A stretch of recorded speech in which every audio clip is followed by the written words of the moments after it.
అట్లాగే అతిథులందరికీ కూడా లక్ష్మయ్య మనోహర్ నాయుడు ఇద్దరిని అందజేయాల్సిందిగా కోరుతున్నాను.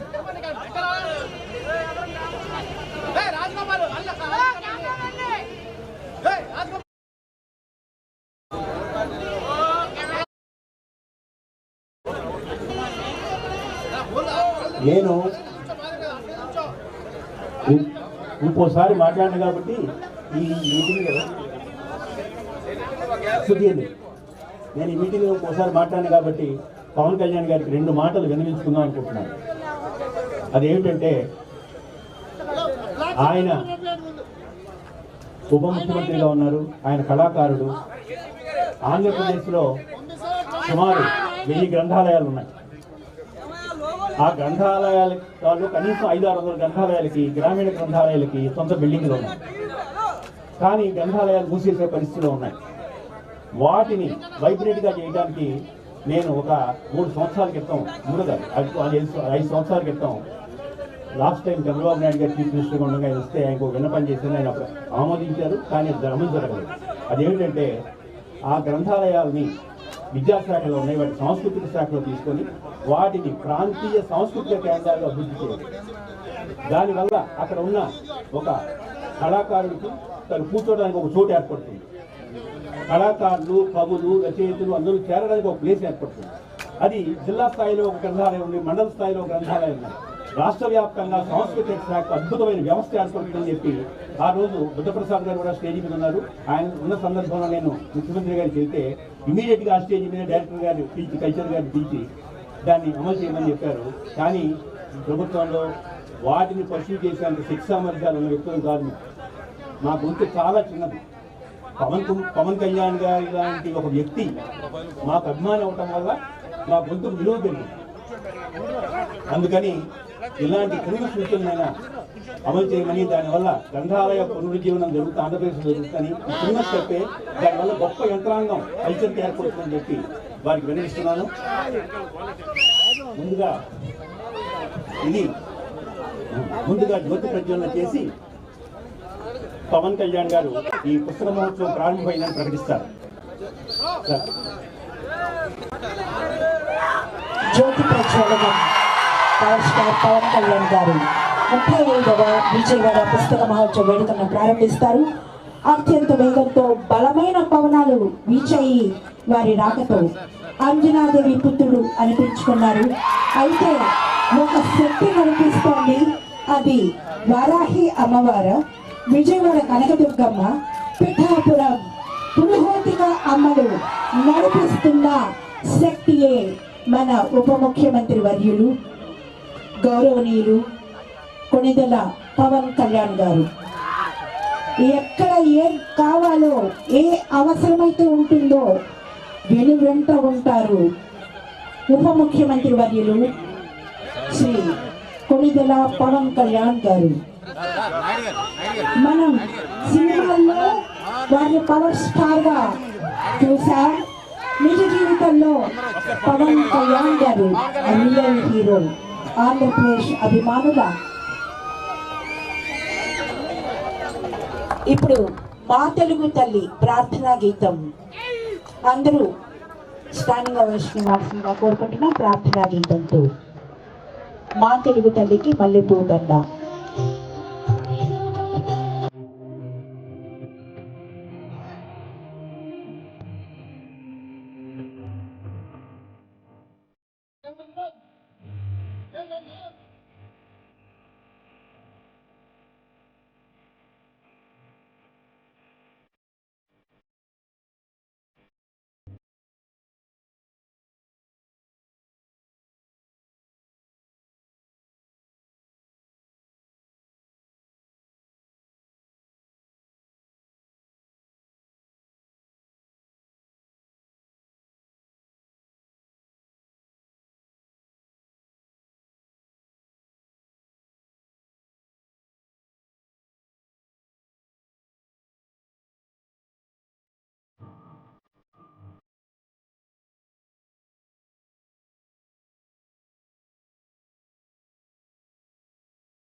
ముందుగా పుస్తక మహోత్సవ సంఘ కార్యదర్శి మనోహర్ నాయుడిని సంక్షిప్తంగా తన నివేదిక ఇవ్వాల్సిందిగా కోరుతున్నాను.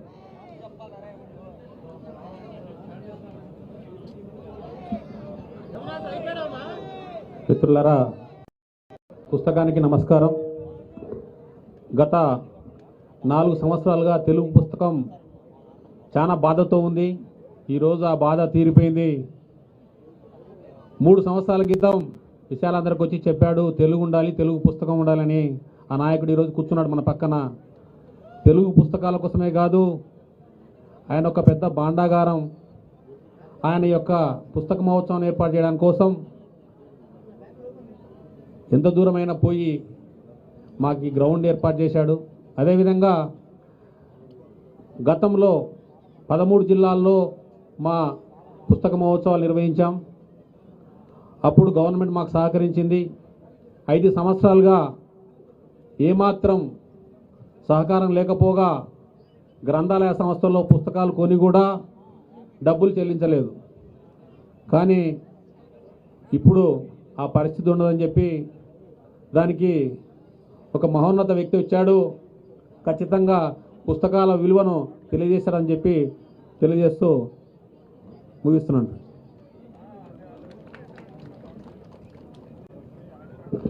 ప్రతి సంవత్సరం ఈ వేదికకి గత 35 సంవత్సరాలుగా ప్రతి సంవత్సరం ఒక సాహిత్యానికి, భాషకి లేని సేవ చేసిన ఒక వ్యక్తి పేరు వేదికకి నామకరణం చేస్తాం. ఈ సంవత్సరం ఈ వేదికకి రామోజీరావు గారి పేరు నామకరణం చేయటం జరిగింది. రామోజీరావు గారు తెలుగు పేపరు 40-50 వేల సర్క్యులేషన్ రోజుల్లో ప్రతి ఇంటికి పేపర్ ఇచ్చి తెలుగు పేపర్ సర్క్యులేషన్ 10 లక్షల వరకు నుంచి 15 లక్షల వరకు తీసుకెళ్ళిన ఒక మహనీయుడు. పేపర్ అమ్మటం వల్ల ఏమొచ్చింది అంటే 15 లక్షల మంది పాఠకులు ఏర్పడ్డారు. అందుకు ఆయనకి మేము శిరస్సు వంచి నమస్కరిస్తూ ఈ వేదికని ఆయనకి నామకరణం చేశాం. మిత్రుడు నాగేశ్వరరావు గారిని మాట్లాడవలసిందిగా కోరుతున్నాను. రామోజీరావు గారు.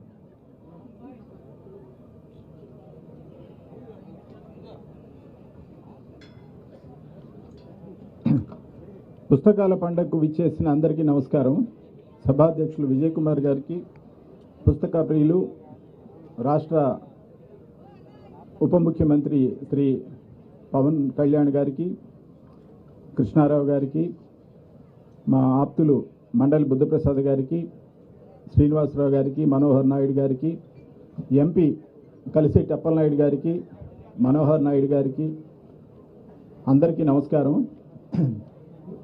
వేదిక పైనే కాకుండా సభలో కూడా అనేక మంది సాహితీ ప్రియులు, పుస్తక ప్రియులు ఉన్నారు. వారందరికీ కూడా నమస్కారం. రామోజీరావు గారి పేరు ఈ వేదిక పెట్టడం అత్యంత సముచితం. ఎందుకంటే పుస్తకాన్ని, అక్షరాన్ని అమితంగా ప్రేమించినటువంటి వ్యక్తి రామోజీరావు గారు. ఆయన 50 ఏళ్ల పాటు ఒక తపస్సులాగా అక్షర తపస్సు చేసి 2024 సంవత్సరంలో వెళ్ళిపోయారు. ఆయన స్మృతిలో ఈ వేదిక నామకరణం చేశారు. పుస్తకాలకు సంబంధించి నేను కొన్ని విషయాలు మీతో ప్రస్తావిస్తాను. మైక్రోసాఫ్ట్ న్యూస్ సర్వీసు కొంతకాలం క్రితం ఒక సర్వే చేసింది. ప్రపంచంలో అత్యంత సంపన్నులైనటువంటి 100 మందిని తీసుకొని వాళ్ళల్లో ఉన్నటువంటి 4 కామన్ లక్షణాలు ఏమిటి అనేది ఒక సర్వే చేస్తే ఆ సర్వేలో 4 ఒక విశేషాలు వెలువడ్డాయి. అందులో ఒకటి ఏమిటంటే వాళ్ళందరూ కూడా తమ లక్ష్యం మీద దృష్టి సారిస్తారు. They stay focused. రెండవది ఏమిటి అంటే దేర్ ఆల్ అడ్వెంచరస్. వాళ్ళు ఎప్పుడు కూడా సాహసోపేతమైనటువంటి కృత్యాలు చేస్తారు, అట్లాంటి పనులు చేస్తారు. మూడోది ఏమిటి అంటే they take care of their physical fitness, వాళ్ళ ఆరోగ్య పరిరక్షణ, శరీర ఆరోగ్యానికి సంబంధించి ఒక లక్ష్యం పెట్టుకొని ఎప్పుడు ఉంటారు, దానికి కృషి చేస్తారు. నాలుగోది అత్యంత ముఖ్యమైనది ఏమిటంటే దే రీడ్ ఏ లాట్, బాగా చదువుతారు. విజేతలైనటువంటి వాళ్ళందరికీ ఉన్నటువంటి లక్షణం బాగా చదువుతారు. ఉప ముఖ్యమంత్రి పవన్ కళ్యాణ్ గారు కూడా గొప్ప చదువరి, పుస్తక ప్రియుడు. సో ఆ విధంగా చాలామంది, బిల్ గేట్స్ ప్రపంచంలో అత్యంత ధనవంతుల్లో అత్యంత ప్రభావవంతమైనటువంటి వ్యక్తుల్లో ఒకరు. బిల్ గేట్స్ వారానికి ఒకటి చొప్పున ఏడాదిలో కనీసం 50 పుస్తకాలు చదువుతారు. పుస్తకాలు చదవడమే కాకుండా ఏడాది ముగుస్తున్న సమయంలో డిసెంబర్ చివరి వారంలో ఆయనకు నచ్చినటువంటి పుస్తకాల మీద బిల్ గేట్స్ నోట్స్ అని ఒక నచ్చిన పుస్తకాల గురించి రాస్తారు. ఆ విధంగా పుస్తకాలు తనని ఎట్లా ప్రభావితం చేసినాయి. పుస్తకాలు ఇప్పుడు కూడా, ఆయన వయసు 69 సంవత్సరాలు, ఇప్పుడు కూడా అమితంగా చదువుతారు. అట్లానే అత్యంత సంపన్నుడు జెఫ్ బెజోస్, ఆయన కూడా పుస్తకాన్నే వ్యాపారంగా, పుస్తక డిస్ట్రిబ్యూషన్నే వ్యాపారంగా ప్రారంభించి ఆయన అత్యున్నత శిఖరాలకు వెళ్ళాడు, అమెజాన్ సంస్థను స్థాపించాడు. ఇప్పటికి కూడా ఆయన పుస్తకాలు విపరీతంగా చదువుతారు. వారెన్ బఫెట్ ప్రపంచంలో అనేక కోట్ల మందిని ప్రభావితం చేసినటువంటి అత్యంత సంపన్నుడు. ఆయన కూడా వారానికి 500 పేజీలు చదువుతాడు. చదువే తన బలం అని చెప్తూ ఉంటారు. ఎలన్ మాస్క్, ఈ మధ్య మీరు చదివి అందరూ తెలుసుకుంటూనే ఉన్నాము, ప్రపంచంలో ఒక అత్యంత శక్తిమైనటువంటి దేశంలో అమెరికాలో ఆయన చాలా వీరోచిత కృత్యాలు అవన్నీ కూడా చేస్తున్నారు. ఆయన టెస్లా కారు, అట్లానే స్పేస్ ఎక్స్ రోదసిలోకి సొంతంగా ఒక నౌకలను పంపించినటువంటి గొప్ప వ్యక్తి. ఆయన కూడా మీ బలం ఇవన్నీ ఐడియాలు ఎట్లా వస్తాయంటే, నేను పుస్తకం నుంచి నాకు ఈ ఐడియాలు వస్తాయని ఆయన స్వయంగా చెప్పారు. ఆ విధంగా ఇప్పుడు పుస్తకం ఒక ఆవిష్కరణ జరగబోతుంది. పివి నరసింహారావు గారికి సంబంధించి కృష్ణారావు గారు రాసినటువంటి పుస్తకం. పివి నరసింహారావు గారు ప్రధానమంత్రిగా ఉన్నప్పుడు కూడా ఆయన విపరీతంగా చదివారు. గోర్బచేవ్ రాసినటువంటి పెరిస్త్రోయిక పుస్తకాన్ని భారతదేశంలో మొదటిగా చదివింది పివి నరసింహారావు గారు. సెంట్రల్ మినిస్టర్గా ఉండి కూడా ఆయన పుస్తకాన్ని ఆశాంతం చదివి దాంట్లో మనం ఏమి నేర్చుకోవాలి, మనం ఎలా ఉండాలి అనే దాని మీద ఆయన చేశారు. చదవటం అలవాటు అయితే గెలవటం అలవాటు అవుతుంది. చదువు ఒక సంస్కృతిలో భాగం. మనందరినీ కూడా సంస్కృతి నడిపిస్తుంది. మనలో ఎక్కడో లోపల ఉన్నటువంటి ఒక ఆలోచనలు ప్రభావితం చేసేది సంస్కృతి. సంస్కృతికి సంబంధించి నేను ఒక విషయం చెప్తాను. రెండో ప్రపంచ యుద్ధ కాలంలో సోవియట్ యూనియన్ని స్టాలిన్ నడిపిస్తూ ఉండేవారు, దాని అధినేతగా ఉండేవారు, కమ్యూనిస్ట్ పార్టీ కార్యదర్శిగా ఉండేవారు, ప్రధాన కార్యదర్శిగా. రెండో ప్రపంచ యుద్ధ కాలంలో సోవియట్ సైనికులు 1 కోటి మంది చనిపోయారు. 1 కోటి మంది చనిపోతే ఆ యుద్ధ రంగంలో ఉన్నటువంటి వాళ్ళు, రష్యన్ సైనికులందరూ కూడా పరారాయి వెనక్కి వస్తూ ఉంటే స్వయంగా స్టాలిన్ ఆ యుద్ధ రంగానికి వెళ్ళి ఆయన వాళ్ళ ఒక ఉత్తేజకరమైనటువంటి ప్రసంగం చేస్తారు. సోవియట్ సైనికులారా, మీరు ఎవరు, మీరు మీ గతం ఏమిటి, మీరు ఎక్కడి నుంచి వచ్చారు, మీరు కేవలం ప్రాణాలు కాపాడుకోవడం కోసం యుద్ధరంగం నుంచి మళ్ళీ వెనక్కి వెళ్తారని ఒక ఉత్తేజకరమైనటువంటి ప్రసంగాన్ని ఇస్తే వెనక్కి వెళ్ళినటువంటి వాళ్ళు మొత్తం వచ్చేశారు. యుద్ధరంగంలో ఉన్నటువంటి రష్యన్ సోవియట్ సైనికులు అందరూ కూడా ముమ్మరంగా చేసి తర్వాత నాజీ సేనలను ఓడిస్తారు. మరొక 1 కోటి మంది చనిపోతారు. 1 కోటి మంది చనిపోయినా కూడా వెనక్కి వెళ్ళరు. అట్లాంటి ప్రభావం మన మీద సంస్కృతి క్రియేట్ చేస్తుంది. అట్లాంటి సంస్కృతి మనకి ఎక్కడి నుంచి వస్తుందంటే చదవటం నుంచి వస్తుంది, చదువు సంపర్కం వల్ల వస్తుంది. కానీ దురదృష్టవశాత్తు మనం చదువును మర్చిపోయాం. అందువల్లే మనం ఒక ఉనికి కోల్పోతున్నటువంటి జాతుల్లో మన తెలుగు జాతి ఒకటి. ఎందుకంటే పుస్తకం 12 కోట్ల మంది తెలుగు వాళ్ళు ఉంటే ఒక సగటు పుస్తకాన్ని 12,000 కాపీలు కూడా అమ్మలేని ఒక దుస్థితి మనకు నెలకొన్నది. అందుకని చదువు అనేది ఎప్పుడు మనకు బలం. ఎంతమంది విజేతలు ఇవన్నీ కూడా. బరాక్ ఒబామా ఆయన జీవిత చరిత్ర రాస్తే ఆయన 26 లక్షల కాపీలు ఏడాది కాలంలో అమ్మారు. అట్లానే వేరువేరు ప్లాట్ఫామ్స్లో 33 లక్షల కాపీలు అమ్మారు. అంటే పుస్తకం ఇప్పటికి కూడా సజీవంగా ఉంది. దురదృష్టవశాత్తు ఏంటంటే భారతదేశంలో దాన్ని వృద్ధిలోకి లేదు. ముఖ్యంగా తెలుగునాట మరీ దుస్థితిలో ఉంది. దీనికి అనేక కారణాలు ఉన్నాయి. వాటన్నిటి గురించి మనం విశ్లేషించుకోవాలి. అట్లానే మన చదువు, మన బడులు, మన కళాశాలలు, మన విశ్వవిద్యాలయాలు మనకి పుస్తకాన్ని దూరం చేస్తున్నాయి.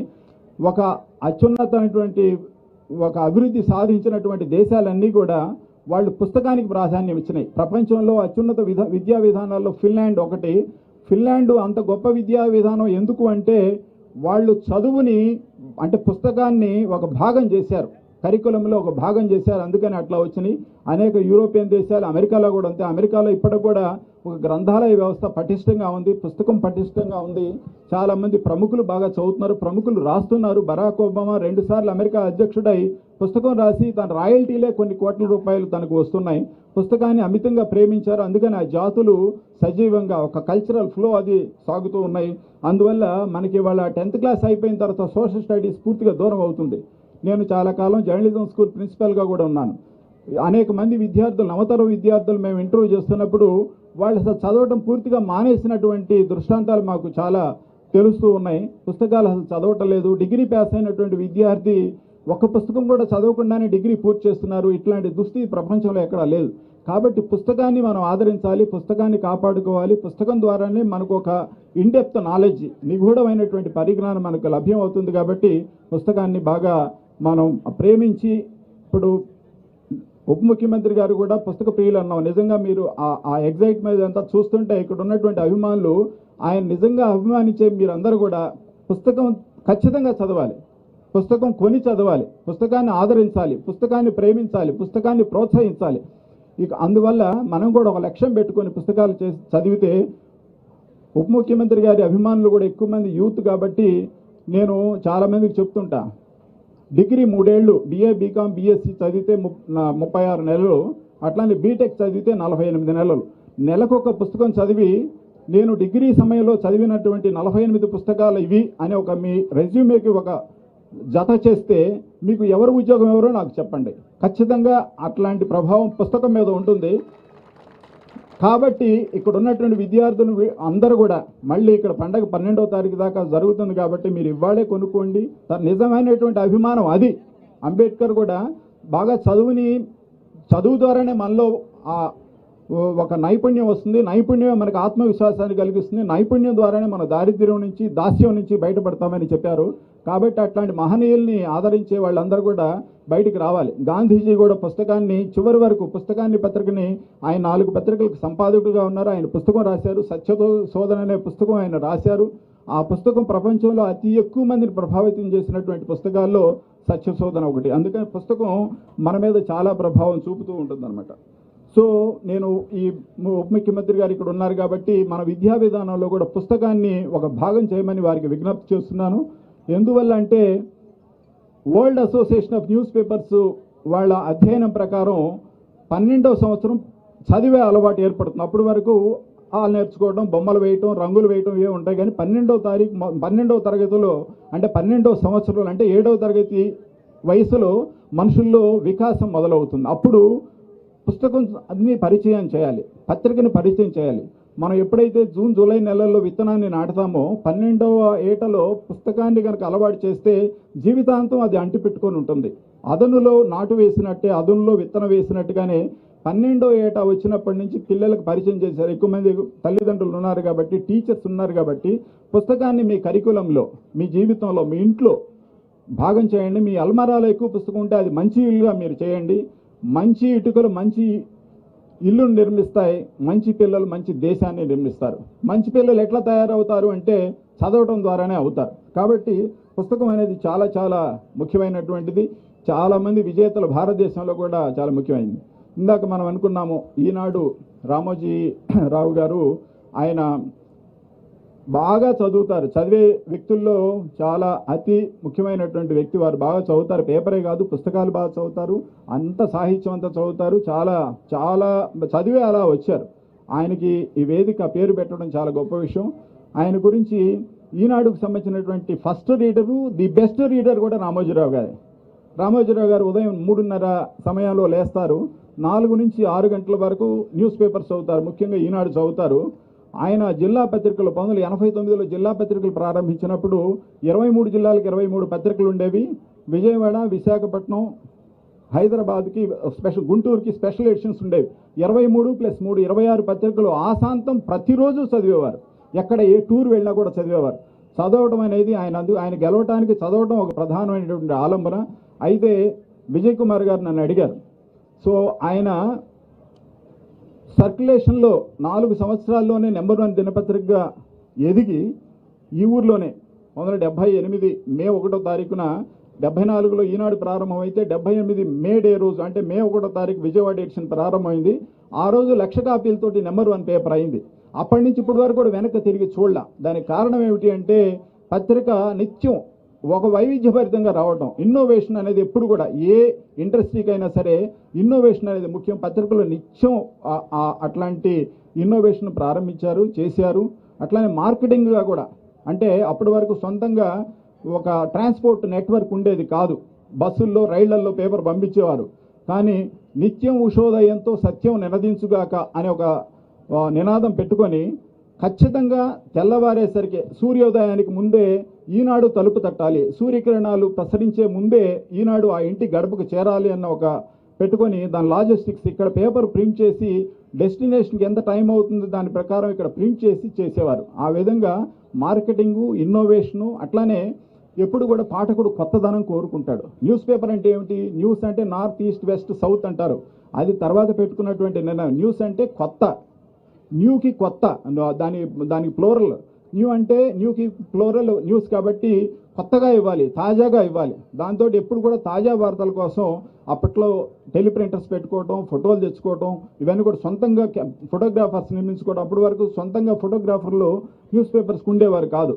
మంత్రుల ప్రారంభోత్సవాలు, ఎక్కడైనా సందర్శనలు, రాష్ట్రపతి ఆగమనాలు లేదా విదేశాలు వెళ్ళటాలు, ఇవే ఫోటోలు వచ్చేవి. గవర్నమెంటే సప్లై చేసేది. కానీ విరిగిపోయిన కరెంటు స్తంభం, రోడ్డు మీద గుంటలు, లేదంటే ప్రజల కష్టాలు, మిగిలిపోయిన ధాన్యం, ఇవన్నీ కూడా ఫోటోలు వేసి అట్లా ప్రజలకు దగ్గరైంది, ఆ కంటెంట్తో దగ్గరైంది. కాబట్టి ఇవాళ మన పుస్తకాలు కూడా అది అన్వయించుకుంటే మనకి చాలా మంచి రచయితలు రావాలి.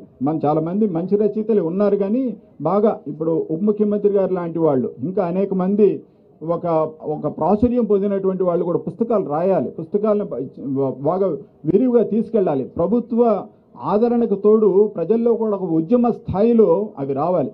స్వాతంత్ర సమయంలో అనేక మంది దీన్ని చేశారు. కందుకూరి వీరేశలింగం గారు, గాడిచర్ల గారు, ఇట్లాంటి వాళ్ళందరూ కూడా పుస్తకాన్ని జనంలో తీసుకువెళ్ళి ఒక ఉద్యమానికి ప్రేరణగా ఇవన్నీ చేశారు. దినపత్రికల్ని ఒక మేలి మలుపులు తిప్పినటువంటి 3 మహనీయులు ఉన్నారు. ఒకరు 1908లో కాశీనాథు నాగేశ్వరరావు పంతులు గారు తెలుగు పత్రికను మొదటిసారిగా ప్రారంభిస్తే 1938లో ఆంధ్రప్రభ ప్రారంభమై దానికి సంపాదకులుగా ఉన్నటువంటి నార్ల వెంకటేశ్వర గారు పత్రికని వ్యవహారిక భాషలో తీసుకొచ్చారు. అయితే అప్పుడు పత్రికల నిర్వహణ అంటే డబ్బులు పోగొట్టుకోవటం, డబ్బులు ఒక స్వాతంత్ర కాంక్షతోటి పత్రికలు పెట్టారు ఇండియా.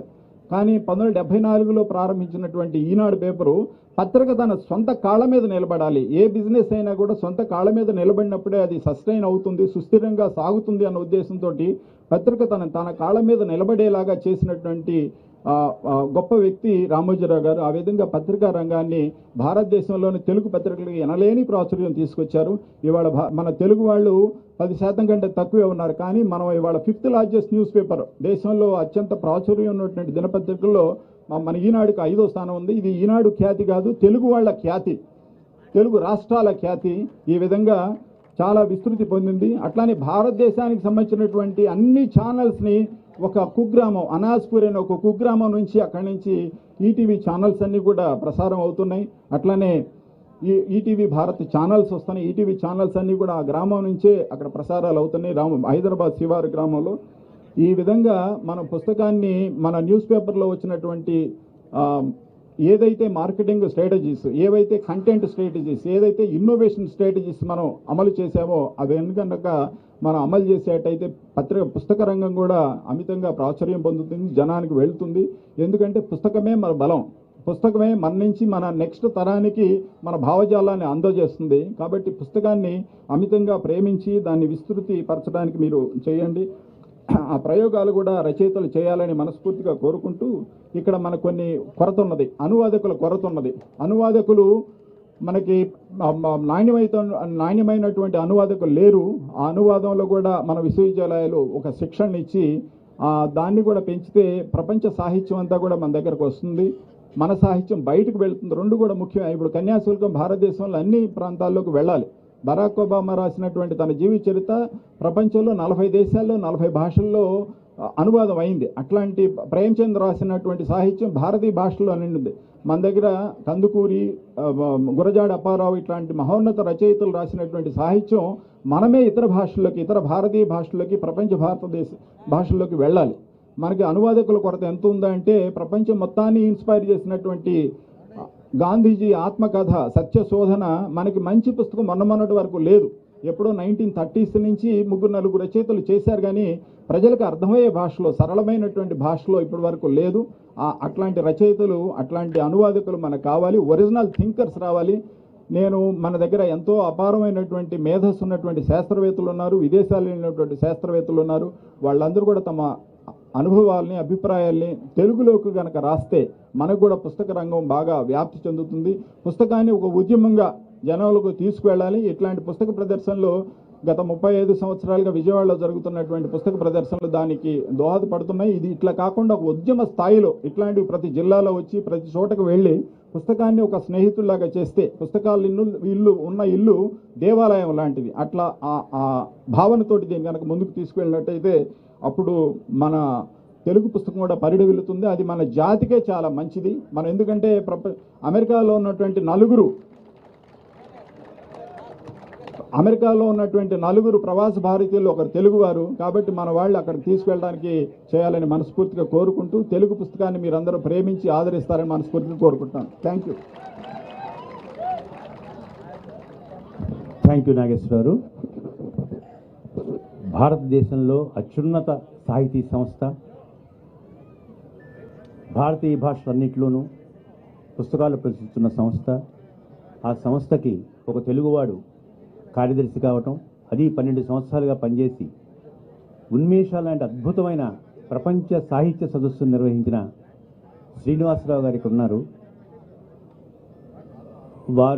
వారిని మాట్లాడవలసిన కూర్చున్న వారు మాకు చాలా సహాయం చేశారు. రేపు ఈ దక్షిణ పశ్చిమ కవుల సంగమం ఈ స్టేజ్ మీద జరగబోతుంది. దానికి కూడా శ్రీనివాసరావురే కారణం. మొత్తం 8 మంది పోయిట్స్ అక్రాస్ ది కంట్రీ ఇక్కడికి వస్తున్నారు, దక్షిణ ప్రాంతం నుంచి, పశ్చిమ ప్రాంతం నుంచి. ముందుగా శ్రీనివాసరావు గారిని ఒక 10 నిమిషాల సేపు మాట్లాడవలసిగా కోరుతున్నాను.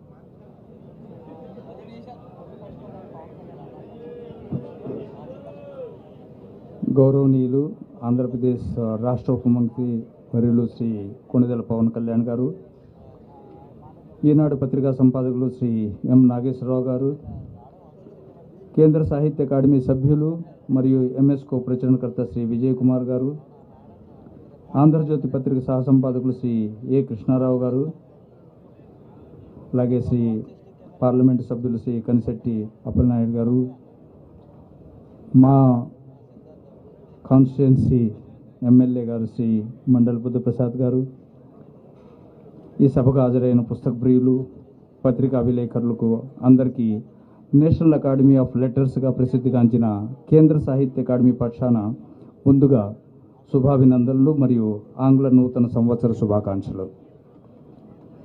ఈరోజు మీ అందరితో కలిసి 35వ విజయవాడ పుస్తక మహోత్సవంలో పాల్గొనటం నాకు చాలా ఆనందంగా ఉంది. ప్రతి సమాజం, ప్రతి దేశం ఎల్లప్పుడూ పురోగమించాలని కోరుకుంటుంది. ఆ సామాజిక పురోగతికి సంబంధించిన ప్రయోజనాలను ఆ ప్రజలు, ఆ సమాజం, ఆ దేశం పొందుతుంది. పురోగతి అనేది కేవలం టెక్నాలజీ ఉపయోగించడం అనేదే కాకుండా జ్ఞానానికి సంబంధించింది కూడా అయి ఉంటుంది. జ్ఞానం కలిగిన సమాజాన్ని సృష్టించడానికి దేశంలోని పౌరుల్లో విస్తృత అవగాహన, విమర్శనాత్మక ఆలోచనలు మొదలైనవి చాలా ముఖ్యం. ప్రపంచంలో ఎక్కడైనా వేగంగా సామాజిక మరియు భౌతిక పురోగతిని సాధించేవి జ్ఞానంతో ఉన్న సమాజాలు మాత్రమే. అయితే సమాచారం మాత్రమే జ్ఞానం కాదు. మనకు లభిస్తున్న సమాచారం సద్వినియోగం చేయబడి, వ్యక్తీకరించబడి, సుస్పష్టంగా మరియు తార్కికంగా వినియోగించబడినప్పుడు వ్యక్తులు, సమాజం మొత్తం, దేశం ఉన్నత శిఖరాలను అధిరోగిస్తుంది. అలాంటి జ్ఞాన సంపదే ఏదైనా సమాజాన్ని జ్ఞానంతో ఉన్న సమాజంగా చేయగలుగుతుంది. ఆవిష్కరణలు చేయడానికి మాత్రమే కాదు, ఆ ఆవిష్కరణలు సమర్థవంతంగా వినియోగించడానికి కూడా జ్ఞానం అవసరం. అన్ని ఆవిష్కరణలు మానవ ప్రయోజనం కోసమే, కానీ సమాజంలోని కొంత భాగం మాత్రమే జ్ఞానం కలిగి ఉంటే ఆవిష్కరణలు నిరుపయోగం అవుతాయి. ఎందుకంటే అవి సమాజం మొత్తాన్ని ప్రభావితం చేయలేవు. అందువల్ల ఆ ఆవిష్కరణలకు ఉపయోగం ఉండదు. ఆధునిక జీవితంలో పుస్తకాలు జ్ఞానానికి పురోగతికి కేంద్రంగా ఉంటాయి. పుస్తకాలు కొత్త జ్ఞానాన్ని ఆవిష్కరిస్తాయి, మన అవధులను విస్తరింపజేస్తాయి, ఇతర సంస్కృతులు మరియు సంప్రదాయాల గురించి మనకు అవగాహన పెంచుతాయి, మనల్ని దూర ప్రాంతాలకు తీసుకువెళ్ళగలుగుతాయి, మన సృజనాత్మక మరియు ఊహాశక్తిని మెరుగుపరుస్తాయి. పుస్తకాలు కొత్త ఆలోచనలకు విధానాలకు పునాది. అవి అనేక ఆలోచనలకు ఊహాశక్తులను ప్రేరేపిస్తాయి. ఒక మాటలో చెప్పాలంటే పుస్తకాలు పిల్లలకు జన్మనిచ్చి పోషించి పెద్ద చేసే మన తల్లుల వంటివి. అంతేకాకుండా పుస్తకాలు మన సంస్కృతిని కాపాడుతాయి, మనకున్న సంపన్న వారసత్వం మరియు సంప్రదాయాల గురించిన సమాచారాన్ని తదుపరి తరాలకు అందించడంలో పుస్తకాలు సహాయపడతాయి. భారతీయ సాంస్కృతిక వారసత్వం ప్రాచీనమైంది, ఎంతో సుసంపన్నమైంది. అసాధారణమైన సాహిత్య సృజనాత్మక, విస్తృతంగా అద్భుతంగా అభివృద్ధి చెందిన స్వదేశీయ జ్ఞాన వ్యవస్థలు, ఉన్నత తత్వశాస్త్రాలు మొదలైనవి భారతీయ సాంస్కృతిక వారసత్వాన్ని కలిగి ఉన్నాయి. భారతీయ సాంస్కృతిక వారసత్వం యొక్క గొప్ప విషయం ఏమిటంటే, నేను పేర్కొన్న అన్ని అంశాలు ప్రపంచంలోని అనేక ప్రాంతాల్లో నాగరికతలు పుట్టకముందే భారతదేశంలో చాలా అభివృద్ధి చెందాయి. మన పూర్వీకులు పుస్తకాలను సంరక్షించుకోవటం వల్ల భారతీయ జ్ఞానం మరియు తత్వశాస్త్రం, ఇతర సంస్కృతులు మరియు నాగరికతలు అందుబాటులోకి వచ్చాయి. ఇంకా వివిధ దేశాల్లో భారతీయ వారసత్వం యొక్క గొప్పతనాన్ని పుస్తకాలు ప్రచారం చేయగలుగుతున్నాయి. మన జీవితాలను మెరుగుపరచడంలో ఇంతటి ప్రాముఖ్యత ఉన్న పుస్తకాలను మనం విస్తృతంగా చదువుతున్నామా అన్న ఒక అంశం నేడు మనందరినీ ప్రశ్నించుకోవాల్సిన అవసరం ఎంతైనా ఉంది. ఇప్పుడే నాగేశ్వరరావు గారు చాలా విషయాల వాటి గురించి చెప్పారు. టీవీ లేదా సినిమా లేదా సోషల్ మీడియా లేదా ఏదైనా ఇతరమైన ఆడియో విజువల్ మీడియా వల్ల మనం పుస్తకాలను శ్రద్ధగా చదవలేకపోతున్నాం. ఈ పరిస్థితి కేవలం భారతదేశంలోనే కాకుండా ప్రపంచవ్యాప్తంగా దాపురించింది. ముఖ్యంగా యువకుల్లో ఈ ప్రభావం ఎక్కువగా ఉంది. కానీ భారతదేశంలోని అనేక భాషల్లో చిన్నపిల్లల్లో కన్నా పెద్దల్లో ముఖ్యంగా ఈ బుక్స్ మరియు ఆడియో పుస్తకాలు అందుబాటుతో చదవటం పెరుగుతోంది అనే విషయం కూడా గమనించాల్సిన వాస్తవం. కానీ పిల్లల్లో, టీనేజర్స్లో పుస్తకాలు చదివే అలవాటు రోజు రోజుకి తగ్గిపోతుంది. పిల్లలకు పుస్తకాలను చదవటానికి, వారి ఆసక్తిని మళ్ళీ పెంచే సరైన వినోదాత్మకమైన రచనలతో ఉన్న పుస్తకాలను అందించడానికి కేవలం సంస్థలు మాత్రమే కాకుండా ప్రతి పౌరుడు ప్రయత్నించాలి. ఆ దిశగా ఎంతో కృషి చేయాలని నేను భావిస్తున్నాను. సమాజంలోని విద్యావేత్తలు మరియు ప్రచురణకర్తల దృష్టికోణం నుండి ఆలోచిస్తే ఇది చాలా ముఖ్యమైనది. ప్రచురణకర్తల గురించి మాట్లాడితే భారతీయ భాషల్లో ప్రచురణ సంస్థల పరిస్థితి అంత గొప్పగా లేదనే చెప్పాలి. కొన్ని భాషల్లో ప్రచురణకర్తలు విస్తృతంగా పుస్తకాలను ప్రచురిస్తుంటే మరికొన్ని భాషల్లో అది ఆశాజనకంగా లేదనే చెప్పాలి. ఈ 35వ విజయవాడ పుస్తక మహోత్సవానికి గ్రంథాలయాల కోసం ఉద్యమాన్ని ప్రారంభిద్దాం అనే ఇతివృత్తాన్ని స్వీకరించడాన్ని నేను స్వాగతిస్తున్నాను, చాలా సంతోషిస్తున్నాను. జ్ఞానంతో కూడిన సమాజాల సృష్టిలో గ్రంథాలయాలు చాలా ముఖ్యమైనవి. అది మన నాగేశ్వరరావు గారు ఈ విషయం చెప్పారు. పట్టణ ప్రాంతాల్లో గ్రంథాలయాలు నెలకొల్పడంతో ఇది సరిపోదు. గ్రామీణ గ్రంథాలయాలపై మనం ఎక్కువ దృష్టి పెట్టాలి. ప్రతి గ్రామంలో నిజమైన గ్రామీణ గ్రంథాలయం ఉన్న రోజున మనం మనల్ని ప్రగతిశీల సమాజం అనిపించుకోగలుగుతాం. ఈరోజు మనకున్న గుణాంకాలు మండల స్థాయి మరియు జిల్లా పరిషత్ గ్రంథాలయాల ఉనికిని చూపవచ్చు. కానీ ఆ ప్రదేశాలను వివిధ వైవిధ్యభరితమైన అంశాల్లో ఉన్న పుస్తకాలతో సమృద్ధి చేయాలి. ఆ తర్వాత ఇదే విధానాన్ని వివిధ గ్రామాల్లో కూడా పునరావృతం చేయాలి. పేరుకు మాత్రమే ఉన్న గ్రంథాలయాలను ప్రయోజనకరంగా తీర్చిదిద్దాలి. ఇది చెప్పడం సులభం, కానీ ఆచరించడం కష్టమని నాకు తెలుసు. కానీ ప్రస్తుత సమయానికి అనుగుణంగా మనం అన్ని గ్రామాల్లో చిన్న చిన్న జ్ఞాన సమాజాలను సృష్టించడంపై దృష్టి పెట్టాలి. సంఖ్యాపరంగా గ్రంథాలయాలు బాగానే ఉన్నాయి, కానీ వాటికి కొన్ని పరిమితులు ఉన్నాయి. అవి ప్రతి వ్యక్తిలో జ్ఞాన జ్వాలను ప్రేరేపించేవి అయినప్పటికీ పుస్తక దుకాణాలు మరియు ఇటువంటి పుస్తక ప్రదర్శనలు వ్యక్తులు జ్ఞానతృష్ణను తీర్చిదిద్దడానికి వివిధ విషయాల్లో మరింత విషయ వస్తువుని అందించడానికి ఎంతో ఉపకరిస్తాయి అనడంలో ఎటువంటి సందేహం లేదు. సాహిత్య అకాడమీ కార్యదర్శిగా నేను భారతదేశంలోని అన్ని రాష్ట్రాలు మరియు కేంద్రపాలిత ప్రాంతాలకు వెళ్లాల్సి వస్తుంది. గత 10 సంవత్సరాలుగా అంతకంటే ఎక్కువగా నేను భారతదేశంలోని వివిధ నగరాలు అలాగే పట్టణాల్లో కలవరపెట్టే పరిస్థితులను చూస్తున్నాను. ప్రతిసారి నేను ఒక నగరానికి వెళ్ళి వచ్చినప్పుడు 1-2 పుస్తక దుకాణాలు మూతపడటం నేను నిరంతరం చూస్తూ ఉంటున్నాను. దానికి వాణిజ్య కారణాలు ఉన్నాయనడంలో ఎటువంటి సందేహం లేదు. వాణిజ్య కారణాల కంటే ఎక్కువగా కావాల్సినన్ని ముద్రిత పుస్తకాలు అందుబాటులో లేకపోవడం ప్రధాన కారణం. కాబట్టి ఆసక్తితో నేను ఎలక్ట్రానిక్ పుస్తకాల మార్కెట్ను పరిశీలించినప్పుడు అది కూడా ఆశించినంత మేర లేదనే చెప్పాలి. ఈ పరిస్థితి కలవరపెట్టే విషయం, ఎందుకంటే భారతదేశంలోని ప్రతి భాషలో మీరందరూ పవన్ కళ్యాణ్ గారు వినాలని కోరుకుంటున్నారు.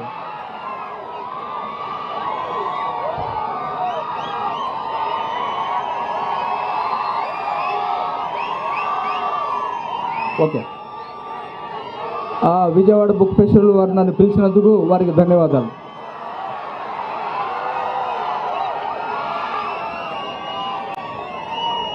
శ్రీనివాసరావు గారు క్షమించాలి, నేను మనస్ఫూర్తిగా ఆయన క్షమించమని అడుగుతున్నాను. ఇప్పుడు నేను అత్యంత ఆత్మీయంగా అభిమానించే కవి, ఆయన నగ్నముని కొయ్యగురం తర్వాత నేను అంత ఇన్స్పైర్ అయిన పోయం మీద ఉంటే ఆకాశం కూలిపోయిన పక్షి. ఆ పోయం రాసిన నా కవి కృష్ణుడిని మాట్లాడాల్సిందిగా కోరుతున్నాను.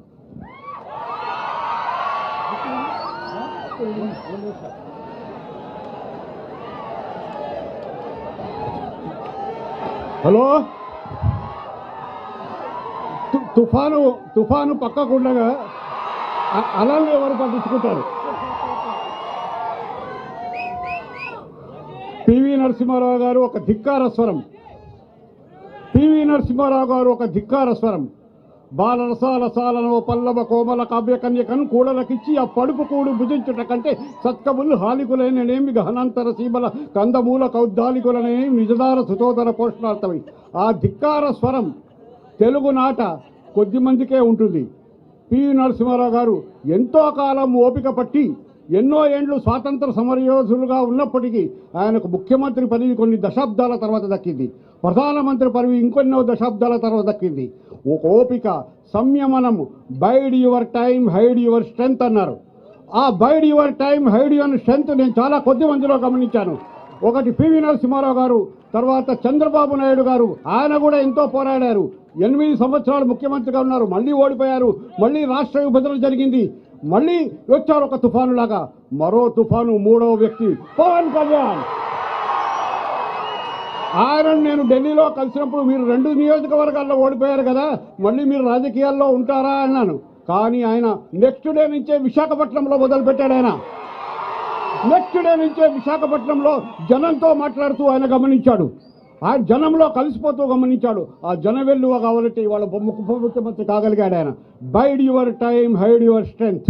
ఇదే ఆరంభించరు నీచ మానవులు అని ఎవరైతే అన్నారో, ఆరంభించిన వాళ్ళంతా చివరి వరకు కొనసాగాలంటే పవన్ కళ్యాణ్ గారిని ఆదర్శంగా తీసుకోవాలి. ఆయన ఏమన్నాడు? ఆగస్టు 2022 15 ఆగస్టు రోజు మంగళగిరిలో మాట్లాడుతూ అన్నాడు, నేను ఈ దేశంలో ఓ పిడికెడు మట్టే కావచ్చు, కానీ తల ఎత్తితే ఈ దేశపు జెండాకున్నంత పొగరు నాకుందని. ఆ దేశపు జెండాకున్న పొగరు మధ్య ఇవాళ నేను మాట్లాడుతున్నాను. కనుక ఆ 3 నాయకులు పివి నరసింహారావు గారు, చంద్రబాబు నాయుడు గారు, మన పవన్ కళ్యాణ్ గారు, ముగ్గురు చాలా కాలం ఈ రాజకీయాల్లో ఉంటారు అనేది వారి చరిత్రను ఎవరు చెరిగివేయలేరని చెబుతూ ముగిస్తున్నాను.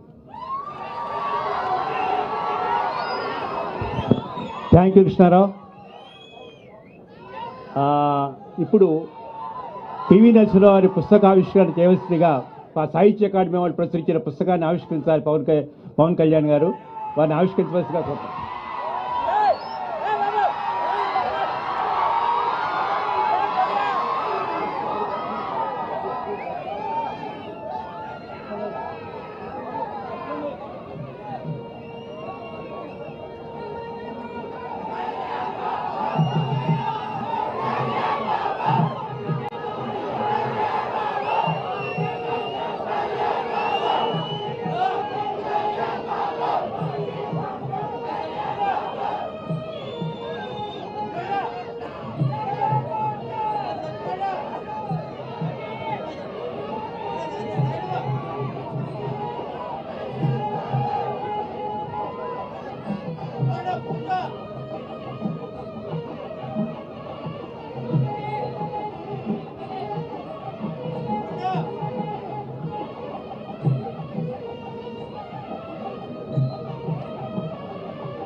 ఇప్పుడు మీరందరూ ఎదురు చూస్తున్న పవన్ కళ్యాణ్ గారి ప్రసంగం.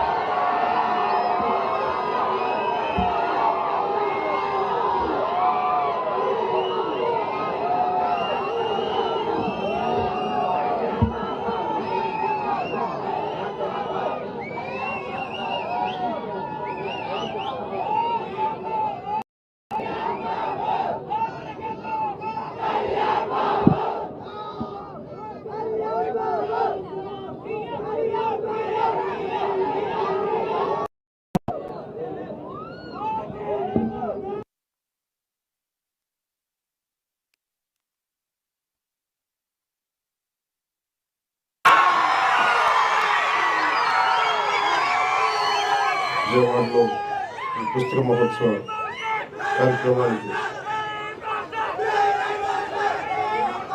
విజయవాడ పుస్తక మహోత్సవం 35వ పుస్తక మహోత్సవానికి నన్ను అతిథిగా ఆహ్వానించినందుకు మనస్ఫూర్తిగా హృదయపూర్వక నమస్కారాలు.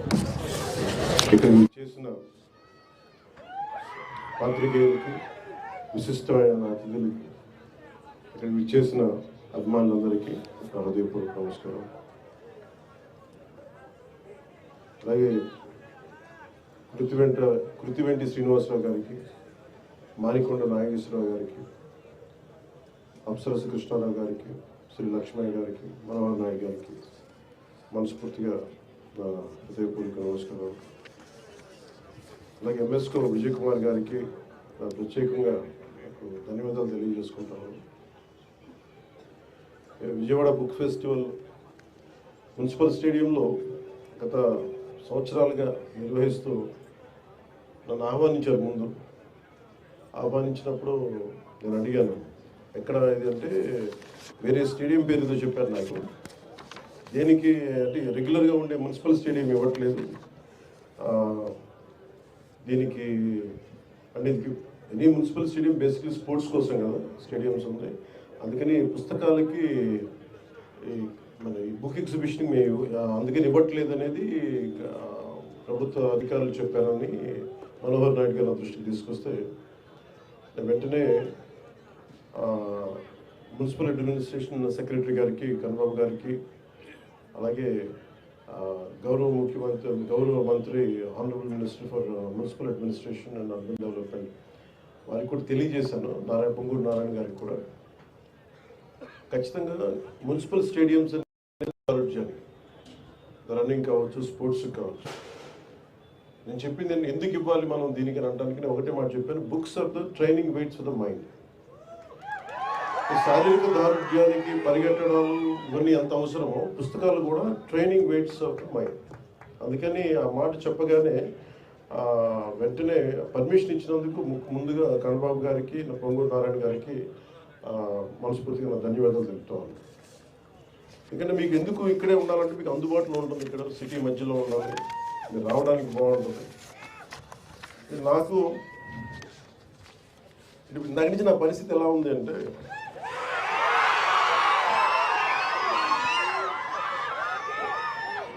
ఒక చిన్న అబ్బాయిని అమ్మా నాన్న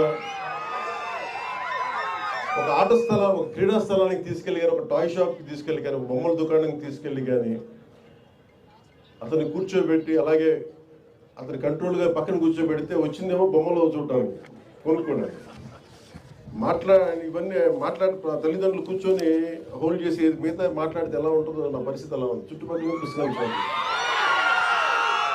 నేను ఎంఎస్కే విజయ్ కుమార్ గారు చిన్న కోపం కూడా ఉంది. నాకు ఇంతసేపు నాకు తెలియదు, లేదంటే ఇప్పటికే నేను ఏమంటుందని దీపం వెలిగించి వెళ్ళిపోయే మైండ్ సెట్లో ఉన్నాను నేను. అంటే సరదా ఎందుకు చెప్తున్నానంటే నాకు జీవితంలో ధైర్యం ఇచ్చింది, నాకు నిలబడే ధైర్యాన్ని ఇచ్చింది నాకు పుస్తకాల ధైర్యాన్ని ఇచ్చింది. నేను ఎప్పుడు ఈ సందర్భంగా నాకు ఒక పుస్తకాల షాప్ రన్ చేసే నాకంటే చాలా సూపర్ సీనియర్ అయిన రమేష్ గారని భవానీ బుక్ సెంటర్ అని రన్ చేసేవాడిని నెల్లూరులో. స్కూల్ అసైన్మెంట్స్కి, సోషల్ అసైన్మెంట్స్కి వెళ్ళి ఏవో కొనుక్కుంటా ఉండేవాడిని. అలాగే నాకు స్నేహం, ఆయన బుక్ షాప్ ఓనర్, నేనేమో 8th class ముగించుకోండి, 7th class. So అది నాకు ఏం చేసింది, ఆయన బుక్ షాప్కి వెళ్ళి నేను కూర్చొని చదవటం, అది నాకు చాలా చాలా సహాయపడింది. దానికి ముందే నేను 5వ తరగతి నుంచో మాకు ఇంట్లో కొంత పుస్తక పఠనం అలవాటు, మా అమ్మగారి వల్ల, మా నాన్న వల్ల క్లాసిక్స్, మా అమ్మ వల్ల తెలుగు సాహిత్యం. సో ముఖ్యంగా నాకు ప్రభావితం చేసిన వ్యక్తులు అంటే ఈరోజు నేను చాలాసార్లు అనుకుంటాను, డబ్బులు 1 కోటి రూపాయలు ఇచ్చేయడానికి ఆలోచించను, కానీ ఒక పుస్తకం ఇవ్వాలంటే చాలా ఆలోచిస్తాను. అంటే పుస్తకాన్ని ఇవ్వాలి అంటే నిజంగా నా సంపదను ఇచ్చేసి, అంటే నా కర్ణుడి కవచకుండలాలు ఎలా కోసేస్తే బాధపడుతుందో నాకు తెలియదు, కానీ నా పుస్తకం ఇవ్వాలంటే మటుకు చాలా కింద మీద పడిపోతాను, ఇవ్వాలి. అందుకని ఏంటంటే కొంతమంది అడిగినప్పుడు, ఈవెన్ నా పిల్లలు అడిగినప్పుడు కూడా వాళ్ళకి కావాలని ఇంకో కాపీ కొనిచ్చిస్తాను తప్ప నా పుస్తకాలు ఇవ్వడానికి ఇబ్బంది పడతాను. అంత మమకారం నాకు పుస్తకాలు. ఎందుకు ఇంత మమకారం అంటే, నా జీవితంలో ఎప్పుడు కూడా పుస్తకాలు అనేది, పుస్తక పఠనం లేకపోతే నేను ఏమైపోయేవాడిని అనిపిస్తుంది. నేను ఇంటర్వ్యూని కూడా ఎందుకు మధ్యలో ఆపేశానంటే, చదువుకోలేక కాదు, మార్క్స్ తెచ్చుకోలేక కాదు, బాగా చదివేవాడిని. కానీ ఎందుకంటే నేను కోరుకుంటున్న చదువు పుస్తకాల్లో లేదు, క్లాస్ రూమ్లో లేదు. అందుకు నేను ట్యాగూర్ గారి ప్రేరణతో, అంటే రవీంద్రనాథ్ ట్యాగూర్ స్కూల్కి వెళ్ళకుండా ఇంట్లోనే కూర్చొని నేర్చుకున్నారంటే, అది నేను కూడా ప్రేరణ తీసుకొని ఆయనలాగే చెట్లు, చేమలు, మొక్కలు చూస్తాం. మన దగ్గరికి అంత లగ్జరీ లేదు, పెద్ద ఉద్యానవనాలు లేవు. మాకుండా 2 రోజా మొక్కలతో కుండీలనే చూస్తాం. పుస్తకాలు పెట్టుకొని, క్లాస్ పుస్తకాలు పెట్టుకుని రోజా పువ్వులను చూస్తూ ఉండిపోయాడు. ఎట్లా ఎగ్జామ్స్ ఫెయిల్ అవుతాం కదా, ఖచ్చితంగా అలా చూస్తూ ఉంటాం. ఇట్లా చాలా ఇవన్నీ చూస్తూ నాకు బలం ఇచ్చింది. ఎందుకంటే నాకు స్వతంత్రంగా నేను నేర్చుకోగలను, నాకు అధ్యాపకులు అవసరం లేదు, నాకు ఏమి కావాలో నేను నేర్చుకోగలను. అది సైన్స్ కానీ, సోషల్ సైన్సెస్ కానీ, పాలిటిక్స్ కానీ, హిస్టరీ కానీ, నాకు వేరే టీచర్ అవసరం లేదనిపించింది. అందుకని నేను నా చదువు ఇంటర్లో వదిలేసి నేను చదవడం నేర్చుకున్నాను. నేను చదువు ఇంటర్ ఆపేశాను, కానీ చదవడం ఎప్పుడు ఆపలేదు. ఈరోజు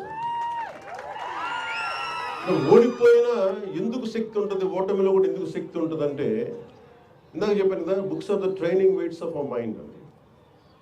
చదవటం వల్ల మనకి మానసిక శక్తి చాలా బలపడుతుంది, మామూలు బలం రాదు.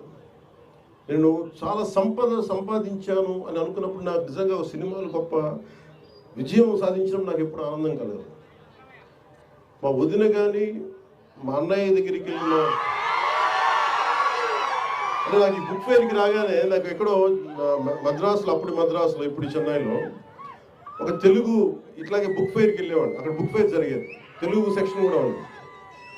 అందులో రకరకాల పుస్తకాలు. అప్పుడు నేను కొన్నది మొదటిది దేవరకొండ బాలగంగాధర్ తిలక్ గారి అమృతం కురిసింది, అలాగే మార్క్ ట్వైన్ అనువాద ప్రశ్న, ఇవన్నీ కొనుక్కొని, అలాగే నండూరు రామ్మోహన్ రావు గారి విశ్వదర్శనం, ఇవన్నీ మనకి ఇంటికి వచ్చి ఎప్పుడు ఓపెన్ చేయాలి అవి, ఆ కొత్త పుస్తకాల వాసన అది మర్చిపోలేము. ఆ ఓపెన్ చేయగానే దానికి కొత్త సువాసన ఉండదు. అంటే వర్షం చినుకు పడ్డప్పుడు ఎండిపోయిన నేలకి మట్టి వాసన ఎలా ఉంటుందో, ఒక కొత్త పుస్తకాన్ని తీస్తే ఆ వాసన, ఆ తాగు ఎంత ముద్దుగా ఉంటుందో ఒక పుస్తక ప్రియుడికి తెలుసు దాని భావం. అలాగా ఆ రోజు అంటే నేను ఎందుకు నన్ను ఈరోజు పాలిటిక్స్లో కూర్చోబెట్టి నాకు ఎందుకు ఇంత బలం ఇచ్చినాయి అంటే, మన ఈ మధ్యన మన్యం ప్రాంతంలో కూడా వెళ్ళగలిగి ఎందుకు అర్థం చేసుకోగలనంటే, ఎందుకు నడవగలనంటే, ఎప్పుడో కేశవరెడ్డి రచించిన అతడు అడవిని జయించాడు. ఆ పుస్తకం చదివితే తప్పిపోయిన చుక్క పందుల కోసం అతను ఎంత కష్టపడ్డాడు అంటే, మనం ఇక్కడ మణులు మాణిక్యాల కోసం కష్టపడతాం, ఒక గిరిజనుడికి ఆ చిన్నపాటి ఆధారమైన తన చుక్క పందులు వెళ్ళిపోతే ఎంత కష్టపడతాడు, ఎంత ఇబ్బంది పడతాడు, అది ఆ కష్టం నాకు అర్థం చేసుకునేవాడు. అంటే ఎంత ఇబ్బందులు పడతారు. అలాగే చిన్న కథలు చదివిన, అలాగే మన సంస్కృతి గురించి అర్థం చేసుకోవడానికి ఎప్పుడో చిన్నప్పుడు 5వ తరగతిలో ఐ థింక్ ఆంధ్రపత్రిక సరిగ్గా గుర్తులేదు. దాంట్లో హాహా హూ అని చెప్పి మన విశ్వనాథ సత్యనారాయణ గారిది ఒక ధారావాహిక సీరియల్ ఉండేది. నాకు ఎందుకు గుర్తుండిపోయిందంటే ఏదో ఒక విదేశాల్లో పెద్ద బహుళంతస్తులు ఉన్న ఒక సెంటర్లో ఒక అశ్వముఖంతో ఉన్న మనిషి శరీరంతో ఒక గంధర్వుడు పడిపోయి ఉంటాడు, ఇలా మూర్చపడిపోయి ఉంటాడు. ఆ ఫోటో చూశాను. అది చదివి దాన్ని చదవడం స్టార్ట్ చేశాను. ఆ హాహాహు చదివితే విశ్వనాథ సత్యనారాయణ గారిది మన సంస్కృతి పట్ల అవగాహన అర్థం అవుతుంది. అంటే ఎంత గొప్ప సంస్కృతి అని, అంటే ఎంత గొప్ప సైన్స్ ఫ్యాంటసీ సినిమా అంటే ఒక జగదేక వీరుడు విజయ అతిలోక సుందర కూడా మంచి దానికి మించిని అంటే ఎంత అద్భుతం. అలాగే గుర్రం జాషువా గారిది మనకి ఫిరదౌసి నా టీచర్ చెప్తే, నా తెలుగు మాస్టర్ గారు రమణయ్య గారు వెంకటరమణ గారు చెప్తే ఎంత హత్తుకుపోయిందంటే నా గుర్రం జాషువా గారి మీద పాదాలకి నమస్కరించాలని అంత గౌరవం పెరిగిపోయింది. అంత అంటే ఒక వ్యక్తి తాలూకు కష్టం, ఒక శ్రమ దోపిడిని ఎలా చేయకూడదు అనేది మనకి ఫిరదౌసిలో అర్థమవుతుంది. అలాగే ఒక అడ్వెంచర్ అంటే ఇష్టం, ఎలా చేయాలనుకున్నప్పుడు చివుకుల పురుషోత్తం గారిది ఆయన బాల సాహిత్యం తెలియనప్పుడు బంగారం చేయడం ఎలా అది చదివినప్పుడు నాకు కూడా ఇంట్లో నుంచి పారిపోయి బంగారం ఎలా చేస్తే మన ఇంట్లో తీసుకొని తెచ్చేసుకోవచ్చు అనేది ఒక ఫ్యాంటసీ మైండ్ ఉంది. అలాగే ఇంకొంచెం వయసు వచ్చాక ఏది పాపం అని చివుకుల పురుషోత్తం గారు చదివినప్పుడు ఎంతెంత కష్టాలు పడాలి, ఏమేమి నలుగుతారు మనుషులు. అలాగే గోపీచంద్ గారు ధర్మవడ్డీ చదువుతున్నప్పుడు మనుషుల స్వభావాలు ఎలా మారిపోతాయి. చెడ్డవాడుగా ఉన్నప్పుడు అందరూ భయపడతారు, మంచివాడుగా ఉన్నప్పుడు సమాజమే చెడ్డదైపు చంపేసింది. ఇలాంటివి విన్నాం. ఇలా ఒక్కొక్క పుస్తకం చదువుతున్నప్పుడు లోపల చాలా తెలియని భావాలు, మనకు సమాజం పట్ల అవగాహన, ఇవన్నీ మనకి కదులుతూ ఉంటాయి. అలాగే విభూతి భూషణ్ బందోపాధ్యాయ గారిది వనవాసి చదివే మెడ్రాస్ చెన్నైలో, మేబీ ఆయన 17-18 సంవత్సరాలు అనుకుంటా. చదువుతున్నప్పుడు ఒక రచయిత కళ్ళకు కట్టినట్టుగా ఒక అడవిలోకి వెళ్తే మోదుగు పూలు ఎలా వికసించుకున్నాయి, అది ఏదో అడవి దహించుకుపోతున్నట్టుందా, ఇలాంటి వర్ణన నన్ను కదిలించేసేది. నన్ను అందుకనే ఒక ప్రకృతి ప్రేమికుని చేసింది వనవాసి అనే ఒక నవల విభూతి భూషణ్ బందోపాధ్యాయ గారు రాసింది. అలా ఒక్కొక్క పుస్తకం ఒక్కొక్కలా ప్రభావితం చేస్తుంది. దాంతోపాటు ఆంగ్ల సాహిత్యం కానీ క్లాసిక్స్ కానీ ఒక్కటి బట్టి నేను చెప్పగలను, తెలుగు సాహిత్యం మామూలు మన అదృష్టవంతులు కాదు. తెలుగు భాషలో మనందరం తెలుగువారిగా పుట్టడం, అసలు ఎంత అద్భుతమైన సాహిత్యం ఉంది అంటే, ఎంత అద్భుతమైన సాహిత్యం ఉందంటే మనం నేర్చుకోవాలి, చదవాలి. కానీ మన మైండ్స్ ఎంత ఓపెన్ అప్ అవుతే మనకి ఊహించలేము. మనం ఇందాక ఇప్పుడు నాలాంటి వాడి భాష కంటే కూడా, నాలాంటి వాడి ఉపన్యాసం కంటే కూడా, ఇందాక శ్రీనివాసరావు గారికి మనస్ఫూర్తిగా నేను క్షమాపణ చెప్తా ఉన్నాను, కె శ్రీనివాసరావు గారికి. ఎందుకంటే నేను మధ్యలో ఆపేసి అర్థాంతరంగా ఆపేశాను. అంటే ఆయన భారతదేశంలో ఉన్న అన్ని భాషల్లో ఉన్న కీలకమైన కథలన్నీ ఆయన ఇంగ్లీష్లో ఇండియన్ స్టోరీస్ ఒక ఫస్ట్ వాల్యూమ్ ఆయన సంకలనం చేసి నాకు ఇచ్చారు. ఇప్పుడు నాకు మనస్ఫూర్తిగా వారికి నా ధన్యవాదాలు తెలుపుతున్నాను. అంటే మనం ఎందుకు అర్థం చేసుకోవాలి అంటే, నాలంటే ఒక పాపులర్ ఫిగరే, ఎక్కువ మందికి తెలిసి ఉండొచ్చు, కానీ నిజంగా జ్ఞానం ఉన్న వాళ్ళు ఎక్కువ మాట్లాడరు. మనం వెళ్ళాలి వాళ్ళ దగ్గరికి. శ్రీనివాసరావు గారు కానీ వేదిక పైన పెద్దలందరూ కూడా మన వాళ్ళ దగ్గర నుంచి నేర్చుకోవాల్సింది చాలా ఉంది. మేబీ నాలాంటి ప్రాచుర్యం ఉన్న వ్యక్తి, పాపులారిటీ ఉన్న వ్యక్తి అలాంటి మహానుభావుల గురించి తెలియజేస్తే, వేదిక పైన మహానుభావుల గురించి తెలియజేస్తే అది నిజంగా సమాజానికి చాలా గొప్ప సేవ చేస్తున్నారు. అంటే మనం పాపులారిటీ అంటే పాపులారిటీ ఉన్నంత మాత్రాన వాళ్ళు మేధావులు కాదు, నాతో సహా. ఎందుకంటే ఒక కథ రాయాలి అంటే భాష మీద ఎంత పట్టు ఉండాలి, వ్యాకరణం మీద ఎంత పట్టు ఉండాలి, అసలు ఒక్కొక్క పదప్రయోగం మీద ఎంత పట్టు ఉండాలి. ఎందుకంటే నేను స్క్రీన్ ప్లే కూడా రాస్తాను కాబట్టి నాకు తెలుసు ఎంత కష్టమో నాకు తెలుసు. ఒక స్పీచ్ రాయాలంటే నాకు ఎంత శ్రమ పడతానో నాకు తెలుసు. మన తిరుపతిలో సనాతన ధర్మం గురించి ఒక స్పీచ్ రాయాలంటే ఒక 6 గంటలు, నాకు ఆల్మోస్ట్ ఒక 7 గంటలు పెట్టిన స్పీచ్. పొద్దున్న కూర్చుంటే తిరుమలలో కూర్చొని రాయడానికి. అది రాస్తున్నప్పుడు నాకు అర్థమవుతుంది ఒక శ్రీ తాలూకు ఎంత వేదన పడితే ఒక మహాప్రస్థానం వచ్చి ఉంటుంది, ఎంత జ్వలించిపోతే ఒక వర్షం కురిసిన, ఒక అమృతం కురిసిన రాత్రి వచ్చి ఉంటుంది, తిలక్ ఎంత జ్వలించిపోయి ఉంటాయి. అంటే ఒక్కొక్కళ్ళ గురించి. అలాగే విశ్వనాథ గారు అన్ని గొప్ప కావ్యాలు రాయగలిగారంటే ఎంత దహించుకుపోవాలి ఆయన. అంటే ఎంత ఆయన కూర్చొని వంట చేస్తూ నోటితో ఆయన రాయలేదని చెప్తారు ఆయన ఇప్పుడు ఆయన గురించి. మాటలు అసలు చెప్తూనే కథ నోట్ చెప్పేవాడు. మళ్ళీ ఈరోజు ఆపేసిన కథ మళ్ళీ రేపు పొద్దునకి మళ్ళీ అందిపుచ్చుకొని మళ్ళీ అది కంటిన్యూ చేయడం. అలాంటి మన విజయవాడలో మహానుభావులు. అలాగే ఎంత సాహితీ సేవ చేయొచ్చు అంటే నాకు అనిపించింది, మనకి సూర్యరాయాంధ్ర నిఘంటు అంటే మీకు ఒక డిక్షనరీ పట్టుకుంటే మన కథ మన ఉదాహరణకి ఒక క్రిమినల్ ఆయన మాల్కమ్ ఎక్స్ అని.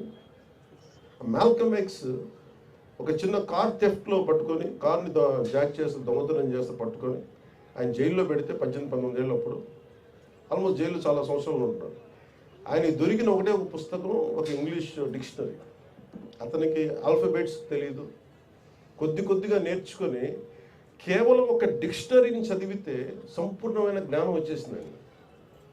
అలాగే నాకు నిజంగా ఈ రోజున మీ అందరి ముందు నేను తెలుగుని సరిగ్గా నేర్చుకున్నందుకు నేను నిజంగా చింతిస్తున్నాను. ఈరోజు బాధపడుతున్నాను.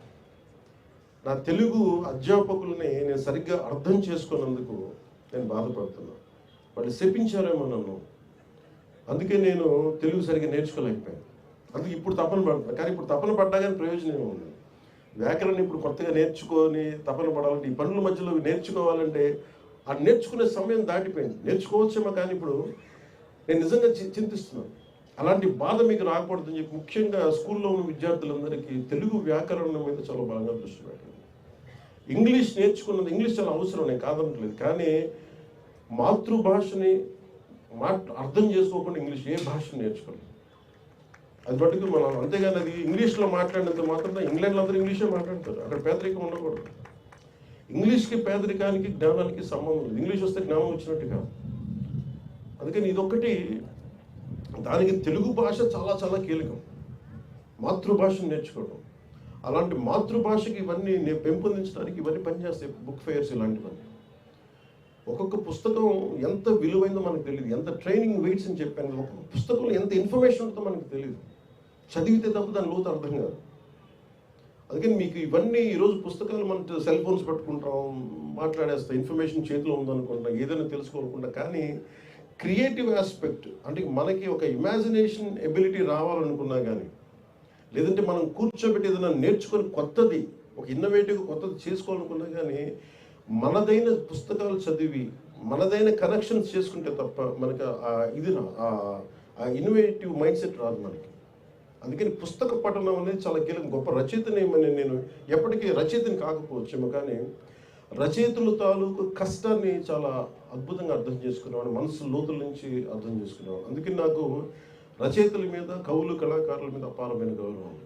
వారికి మనస్ఫూర్తిగా నా ధన్యవాదాలు ఎందుకంటే తెలియజేస్తున్నాను. అలాగే గొప్ప రచయితలు పుట్టిన నేల ఇది. మన ఈ మధ్యలో సంభాషణలో కూడా నేను మాట్లాడుతూ ఒక విశ్వనాథ సత్యనారాయణ గారు ఇదే మన అమెరికాకి వెళ్తే, ఏ విదేశాలు యూరోప్కి వెళ్తే ఒక్కొక్క రచయితలు ఇంకా షేక్స్పియర్ ఇల్లు ఇది ఇలా ఉంటుంది, ఆయన ఇలా ఇక్కడ కూర్చున్నారని చెప్తారు. అలాగే ఐన్స్టైన్ ఇల్లు ఇంకా అలాగే ఉంది, అపార్ట్మెంట్ ఇక్కడ మన జెనీవా. సో ఒక్కొక్క నగరంకి వెళ్తే కొంతమంది రచయితలు. అలాగే మనకి నేను చెప్పింది ఏంటంటే మనం కూడా ఇక్కడ కూర్చొని రచయితలు చాలామంది ఉన్నారు. ఇక్కడ ఒక గుర్రం జాషువా గారు ఉంది, గుర్రం జాషువా గారి ఇల్లుని భద్రపరచడం. అలాగే విశ్వనాథ్ సత్యనారాయణ గారిని ఒక నాలాంటి ఒక ఇష్టం ఉన్న వాళ్ళు, ఒక పిహెచ్డి స్టూడెంట్స్ కానీ ఎవరన్నా వెళ్ళి వాళ్ళ ఇంటికి వెళ్ళి అది చూస్తే, ఆ ప్లేస్ని టచ్ చేస్తే, ఒక భక్తుడు దేవుడి దగ్గరికి వెళ్తే, ఒక పూజ టెంపుల్కి వెళ్తే ఎలాంటి అనుభూతి పొందుతాడో, నిజంగా ఒక పుస్తక పఠనాన్ని పుస్తక ప్రేమికుడు కానీ, నిజంగా సాహిత్యాభిలాషి కానీ రచయితలు ఇళ్ళకి వెళ్ళి అవి దాన్ని ఒక టూరిజం లాగా చేయగలిగితే దాని నుంచి వచ్చే ప్రేరణ చాలా అద్భుతం. అందుకని అలాంటి కార్యక్రమం కూడా ఆంధ్రప్రదేశ్ ప్రభుత్వం తరఫున టూరిజం డెవలప్మెంట్ దాన్ని భాగస్వామ్యం చేశాం. గొప్ప మనకి సాహిత్యవేత్తలు, కళాకారులు ఇళ్ళకి మనం వెళ్ళి దాన్ని టెంపుల్కి ఎలా వెళ్తామో, లేదంటే జాషువా గారు ఇక్కడ కూర్చొని రాసేవాళ్ళు, విశ్వనాథ్ గారు ఇక్కడ కూర్చునేవాళ్ళు, ఇది మనకి చాలా ప్రేరణ ఇస్తుంది. అలాగే విజయ్ కుమార్ గారు చెప్తే లైబ్రరీస్ గురించి మాట్లాడుతూ ఉన్నారు. అసలు ఈరోజు ఇలాంటి వేదిక లేకపోతే నాకు ఎప్పటికీ కూడా వేదిక పేరున్న ఈ మహానుభావుల గురించి నాకు తెలిసిండేది కాదు. చదివేవాడేమో కానీ నాకు ఎప్పుడు కళ్ళతో చూసే అవకాశం కలిగేది కాదు. సో అందుకని ఇలాంటి సాహితీవేత్తలందరూ కూర్చోవడానికి గ్రంథాలయాన్ని వేదికగా చేయాలి. చుట్టూ కల్చరల్ సెంటర్స్, లిటరీ సెంటర్స్ అవ్వాలి అంటే ఖచ్చితంగా దాన్ని పరిశీలిస్తాను. ఎందుకంటే దీన్ని ఒక ఉద్యమం లాగే చేయాలి. ఎందుకంటే మనం 2047లో ఒక అద్భుతమైన ప్రగతి చెందిన రాష్ట్రం అవ్వాలి అంటే మనం కూర్చొని జ్ఞానం ఉన్న సమాజం లేకపోతే, సాహిత్యం మీద ఒక బలమైన ఒక అవగాహన ఉన్న వ్యక్తి సమూహం లేకపోతే మనం ఏమి చేయలేం. మన చేతుల్లో పుస్తకాలు ఉన్నాయి. ఈరోజు ఒక్కొక్క పుస్తకం మీరు చూస్తే మీరు ఆలోచించాల్సింది, ఆ పుస్తకం రాసిన ఒక పేజీ మనం రాయగలమో మనం ఆలోచించాలి. పుస్తకం నచ్చిందా నచ్చలేదా సెకండ్, అసలు రాయాలంటే ఎంత కష్టపడాలి. భాషలో ఏముంటుందని, ఉచ్చారణ ఏముంటుందని, మనం మాట్లాడేటప్పుడు తప్పులు దొరలకుండా, రాసేటప్పుడు తప్పులు దొరలకుండా రాయాలంటే ఎంత కష్టపడాలి. ఇది మనం అర్థం చేసుకున్నప్పుడు ముందు చాలా గౌరవం పెరుగుతుంది చేతుల్లో. అలాగే తర్వాత మనం నచ్చినాయిగా అది మనం ఎలా ప్రభావితం చూపించినాయి. శ్రీశ్రీ గారి మహాప్రస్థానం కానీ ఒక్కొక్క రచనలు, అలాగే ఎంతమంది కాంటెంపరీ రచయితలు మనం అర్థం చేసుకోవచ్చు, వాళ్ళ దృక్పథం అర్థం చేసుకోవచ్చు. ఇవన్నీ మనకి మనస్ఫూర్తిగా మీకు జ్ఞానాన్ని పెంపొందించేది ఇలాంటి బుక్ ఫెయిర్స్. అందుకని మనస్ఫూర్తిగా నేను మరొకరందరికీ ధన్యవాదాలు తెలుపుకుంటా ఉన్నాను.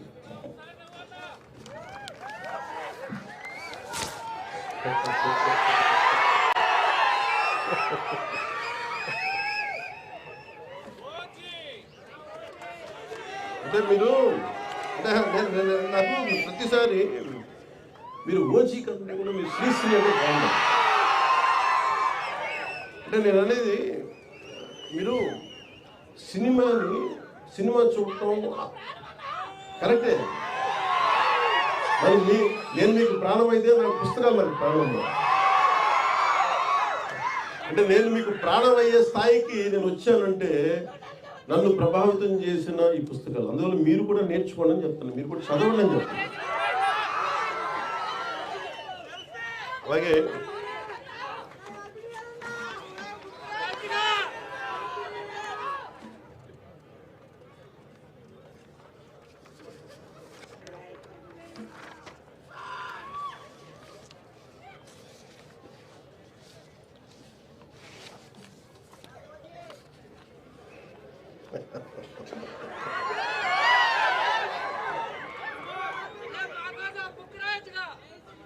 అంత జ్ఞానం ఉండి వాడికి నేను నా దగ్గర అర్థం చేసుకునే శక్తి ఉంది కానీ రాసేంత శక్తి లేదు. ఏదో స్పీచెస్ రాసుకోగలను, లేదంటే నా జర్నల్స్ రాసుకోగలను, కానీ ఒక పుస్తకం రాయాలంటే చాలా జీవితం చూడాలి. అలా నాకు సహకారం తీసుకొని రాయడం ఇష్టం. వస్తే రాస్తే సొంతగా రావడం, లేదంటే అంటే యుద్ధం ఎప్పుడు ఒకలే చేయాలి. అక్షర యుద్ధం ఒక్కళ్ళ ఆలోచించే మదనం అక్కడి నుంచి రావాలి.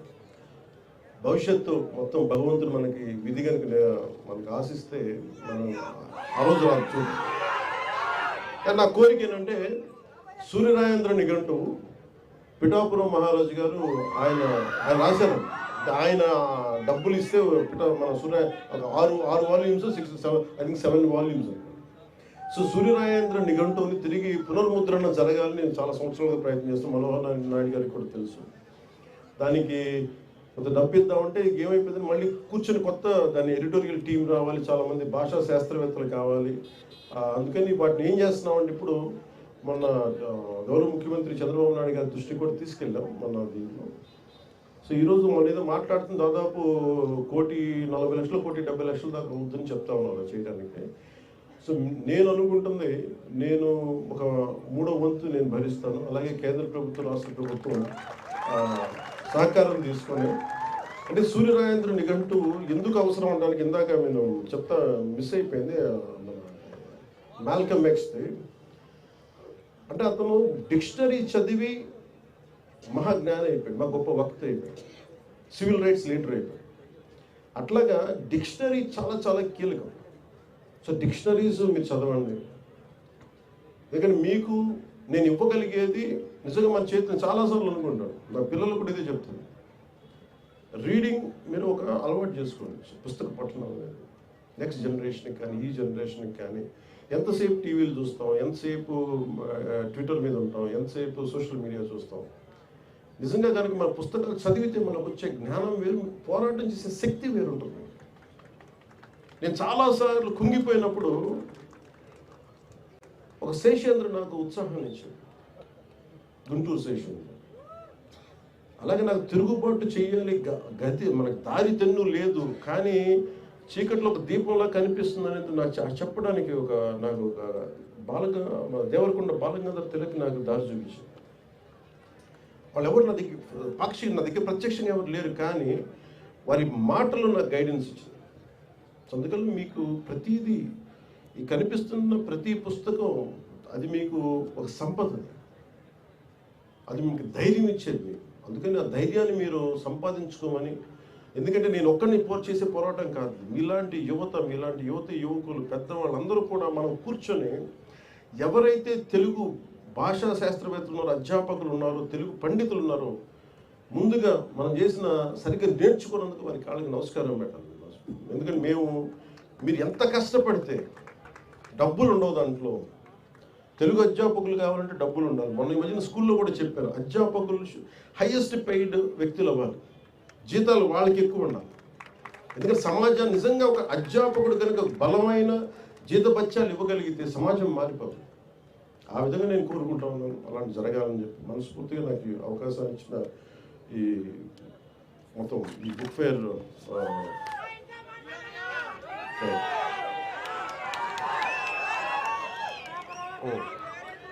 అంటే చిరిగిన చొక్కా అయినా తొడుక్కో కానీ ఒక మంచి పుస్తకం కొనుక్కోవాలి. ఈ వీరేశలింగం పంతులు గారు చొక్కా చినిగిపోయిన పర్లేదు, కానీ మంచి పుస్తకం ఉండాలి. అలాగే మనకి పుస్తకాలు లేకుండా నేను రోడ్డు మీదకి బయటికి రాను. నేను చాలాసార్లు వెళ్ళినప్పుడు నాకు భయం వచ్చేసి పుస్తకాలు పక్కన లేకపోతే ఏదో కోల్పోయినట్టు. నేను కోట్లు వదిలేసుకున్నాను, కోట్లు డబ్బులు ఇవ్వలేదు, నాకు కోట్లు పోగొట్టుకున్నాను, కోట్లు ఇచ్చేసాను, కానీ పుస్తకాలు నా పక్కన ఉన్నంత కాలం నాకు ఎప్పటిలా ఉంటుందంటే నన్ను ఒక అంగరక్షకుల్లో కాపాడుతాయి. ఎంత ధైర్యం ఉంటుందంటే, నా జీవితంలో మొట్టమొదటిసారి మా వదిన గారిని అడిగేవాడిని, నాకు కొంచెం అంటే నాకు పాకెట్ మనీ కావాలంటే నాకు పెద్ద వేరే అలవాటు లేదు, ఊరు పుస్తకాలు చదవడం అలవాటు. ఆ పుస్తకాల కోసం వెళ్ళి మా వదిన ఏదో అడిగితే వాడు కూర్చోబెట్టి ఏదో డబ్బులు ఇచ్చేది. ఆ డబ్బులు చూడ పరిగెత్తికి బుక్ షాప్కి వెళ్ళి బుక్స్ కొనుక్కొని అవన్నీ కలెక్ట్ చేసుకున్నాయి. చనిపోయేగా నాకున్న కోరిక చనిపోయేగా. నేను చాలాసార్లు ఒక తొలి ప్రేమకి కొంత డబ్బు వచ్చింది, ఇప్పుడు పుస్తకాలు చూసేవాడిని, కానీ నేను కోరుకున్న దానికి ₹1,00,000. మీరు ఊహించుకుంటే నా రెమ్యూనరేషన్ 15 లక్షలు అంటే నేను ₹1,00,000 పుస్తకం, 1,00,000 2 లక్షల పుస్తకాలు కొనుక్కున్నాను. అంటే వెళ్ళి పుస్తకాలు కొనుక్కున్న ఆ బుక్ షాప్లోకి వెళ్తే ఎంత అనిపించిందంటే, నేను ఏదో మొత్తం ఒక బ్యాంక్ వాల్ట్లోకి వెళ్తే కొన్ని లక్షల కోట్లు కనిపిస్తే ఎలా ఉంటుందో నాకు లోపల అలా ఉంది. చేతులు జేబులో డబ్బులు ఉన్నాయి, ఎదురుగా పుస్తకాలు ఉన్నాయి. ఒక్కొక్క పుస్తకాన్ని నాకు నచ్చిన పుస్తకం కొనుక్కొని రూమ్లో పెట్టుకొని ఒక 3 రోజులు నిద్రపోలేదు. అది చూస్తా ఉన్నాను, కొంచెం చదువుకుంటా ఉన్నాను, మళ్ళీ ఆ పుస్తకం తీసాను, కక్కుర్తి ఆతృత, ఇది చదివేయాలి. అందుకే నేను అంటే ఒక జీవిత కాలంలో కార్ల్ సగాన్ చెప్పినట్టుగా 10,000 పుస్తకాలు చదవగలను మనిషి. 10,000 పుస్తకాలు చాలా బలంగా చదవగలరు సంపూర్ణంగా. ఆ 10,000 పుస్తకాలు ఎలా చదవాలి అనేది మనం ఒక స్ట్రాటజీతో నిర్ణయించుకోవాలి. మన ఇష్టాలు ఏంటి, మన అయిష్టాలు ఏంటి, ఏ పుస్తకం మనకు అవసరం, ఏ పుస్తకం మనకు అనవసరం, ఇవన్నీ పెట్టుకొని మీరు కూడా పుస్తక ప్రియులు కావాలి, గొప్ప సాహితీవేత్తల్ని గౌరవించే వ్యక్తులు కావాలి, మీరు తెలుగు భాషని పరిరక్షించే మీరు సైనికులు కావాలి మనస్ఫూర్తిగా కోరుకుంటూ మీ అందరికీ ధన్యవాదాలు తెలియజేసి, ఇక్కడికి వచ్చిన ఈ గూడందరికీ కూడా ప్రతి ఒక్కరికి పేరు పేరున ధన్యవాదాలు తెలుపుకుంటూ సమర్పిస్తున్నాను. తెలుగు తల్లికి ధన్యవాదాలు తెలుపుకుంటూ, ఎందుకంటే మా తెలుగు తల్లికి మల్లెపూ దండ తింటున్నప్పుడల్లా నేను మైమర్చిపోతాను. అలాంటి తెలుగు తల్లికి, తెలుగు మాతృ భాష మనకి ఇచ్చిన తెలుగు తల్లికి మనస్ఫూర్తిగా ధన్యవాదాలు తెలుపుకుంటాం. విజయ్ కుమార్ గారికి, ఇక్కడికి వచ్చిన దీన్ని నిర్వహించిన ప్రతి ఒక్కరికి పేరు పేరున ధన్యవాదాలు తెలుపుకుంటాం. ఇక్కడికి వచ్చిన అభిమానులందరికీ, ఇక్కడికి వచ్చిన మౌనంగా కూర్చొని మీ ప్రేమనిస్తున్న ఇక్కడ సాహితీ ప్రియులందరికీ మనస్ఫూర్తిగా మీ ధన్యవాదాలు తెలుపుకుంటూ, అలాగే దీనికి అద్భుతమైన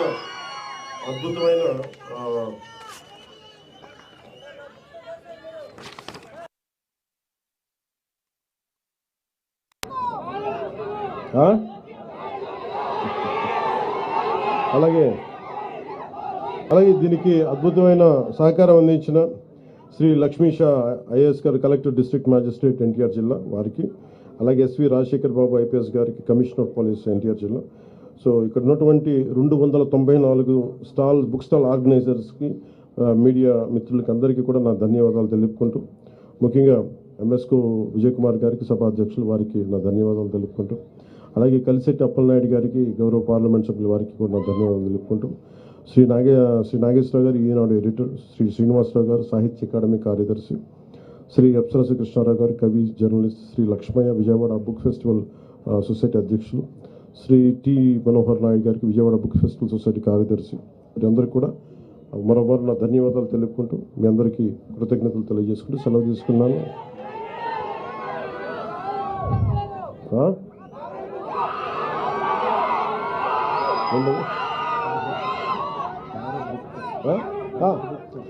ఫేవరెట్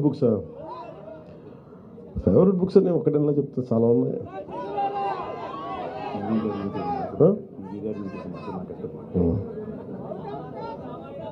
అంటే పివి నరసింహారావు గారి గురించి ఇందాక మాట్లాడతా. పుస్తకం నా చేతుల మీదుగా ఈ పాముల పర్తి వెంకట మనకి అందరికి ప్రేమగా పివి నరసింహారావు అని పిలుచుకుంటాం. అప్సరస్సు కృష్ణారావు గారు నా చేత ఈ రిలీజ్ చేయించినందుకు మనస్ఫూర్తిగా వారికి నా ధన్యవాదాలు తెలుపుకుంటున్నాను. అంటే పివి నరసింహారావు గారి గురించి చెప్తారు. ఆయన మొత్తం సర్ది పెట్టేసుకొని ఇంక నేను ప్రధానమంత్రి ఇవన్నీ ఢిల్లీలోకి రాజకీయాలు లేవని చెప్పి ఆయన ఉన్నదల్లా ఆయన గ్రంథాలయాన్ని తిరిగి ఆయన కరీంనగర్ దగ్గర నేను సొంత గ్రామానికి తీసుకెళ్ళిపోతా ఉంటే అప్పుడు ఆయన ప్రధానమంత్రి అయ్యారు. ఆ సమయంలో ఆయన రాస్తుంది ఏంటంటే సహస్ర ఫండ్ అని. 1000 పడగలు విశ్వనాథ సత్యనారాయణ గారు 1000 పడగలు హిందీలో అనువదిస్తా ఉన్నాం. ఆ సమయంలో ఆయన ప్రధానమంత్రి మళ్ళీ ముగించుకొని ఆయన ప్రధానమంత్రి అయ్యారు. అంటే అలాంటి సాహితీవేత్త అంటే చాలా బహుభాషలు మాట్లాడగలిగే ఒక గొప్ప వ్యక్తి. అంటే ఆయన గురించి నేను చెప్పమంటే నాకు స్థాయి లేదు. నేను పివి నరసింహారావు గారి గురించి నేను గౌరవంగా ఆయన కాళ్ళ మీద పడి నమస్కారం చేయగలిగే స్థాయి తప్ప ఆయన గురించి మాట్లాడే స్థాయి ఇంకా నాకు అంత జ్ఞానం లేదు. ఆయనకి జ్ఞానం వచ్చిన రోజున ఒక రోజున పివి నరసింహారావు గారి గురించి చాలా బలంగా మాట్లాడతాను. కానీ ఒక్కటి నా కోరిక ఏంటంటే ఢిల్లీలో ఒక తెలుగు ప్రధానమంత్రికి దేశం ఆర్థిక సంస్కరణలే మూలాలని మార్చేసిన వ్యక్తి, ప్రపంచానికి ఓపెన్ చేసిన ఈరోజు అభివృద్ధి జరుగుతుంది, హైవేలు పడుతున్నాయి అంటే అది పివి నరసింహారావు గారి కారణం. దానికి అండగా ఉన్న మన్మోహన్ సింగ్ గారు. అంటే అలాంటి పివి నరసింహారావు గారికి అక్కడ సరిగ్గా ఖనన కార్యక్రమాలు సరిగ్గా జరగలేదు. ఆయనకి నివాళులు అర్పించుకుందామంటే అక్కడ సమాధి లేదు. మనందరం కూడా ఈ రోజున మన ఒక సంకల్పం ఏంటంటే ఒక పుస్తకం ప్రియుడు 1,00,000 మంది మెదళ్ళని కదిలించగలరు. ఒక మేధావి 1,00,000 మంది మెదళ్ళని కదిలించగలరు. 1,00,000 మంది రోడ్డు మీదకి వచ్చే వాళ్ళకంటే కూడా ఒక 1,00,000 మంది మెదళ్ళని కదిలించగలిగే మేధావులందరూ అందరూ ఒక తాటిపైకి వచ్చి ఢిల్లీలో ఆయనకి నివాళులు అర్పించడానికి, ఆయనకి సమాధి అక్కడ పెట్టడానికి ఒక స్మృతి చిహ్నం కావాలి అంటే అది పెట్టేలా మనందరం తెలుగువారిగా ఏకమే. అది మనం వెళ్ళేలాగా మనం దాన్ని దాన్ని ఎస్టాబ్లిష్ చేసేలాగా మనందరం ఒక ఉద్యమంలో తీసుకెళ్ళాలి. ఆయనకి అక్కడ స్మృతివనం ఏర్పాటు చేయాలి అనేది అనేక కోట్లాది మంది తెలుగు ప్రజల నాది కూడా గాఢమైన ఆకాంక్ష. అలాగే నాకు ఇష్టమైన పుస్తకాలు అని చెప్తే తెలుగులో చాలా ఉన్నాయి. ఇందాక చెప్పినట్టు వనవాసి,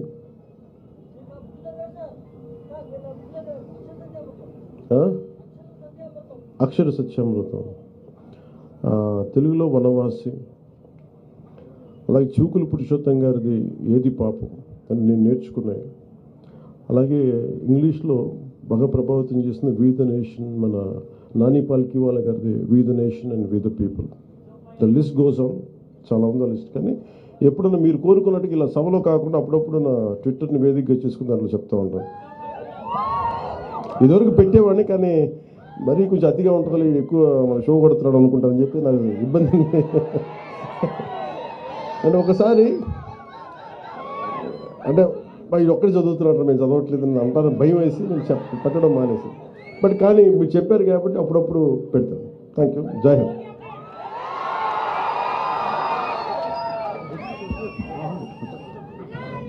అందరూ ఒక 2 నిమిషాలు కూర్చోవాలి రైతులందరూ. పవన్ కళ్యాణ్ గారు మీకు పుస్తకాల మీద ఉన్న ప్రేమ చూసి నాకే అసూయ కలిగింది. 4000 పుస్తకాలు ప్రచురించిన ప్రచురణ సంస్థ ఓనర్ నేను మీ అంత పుస్తక ప్రేమికుని కాదు. నిజంగా నాకు అసూయ కలుగుతుంది మిమ్మల్ని చూస్తుంటే. నాలాంటి ప్రచురణకర్తలు ఒక 15 మంది ఇక్కడ ఉన్నారు. వాళ్ళు మీతో కలిసి ఫోటో దిగుతారు, మా ఎగ్జిక్యూటివ్ మెంబర్స్. దాంట్లో మా సొసైటీ స్థాపించిన వాళ్ళు దగ్గరున్నారు. ఒక్కసారి ఒక నిమిషం పర్మిషన్ వాసి పోతున్నాను.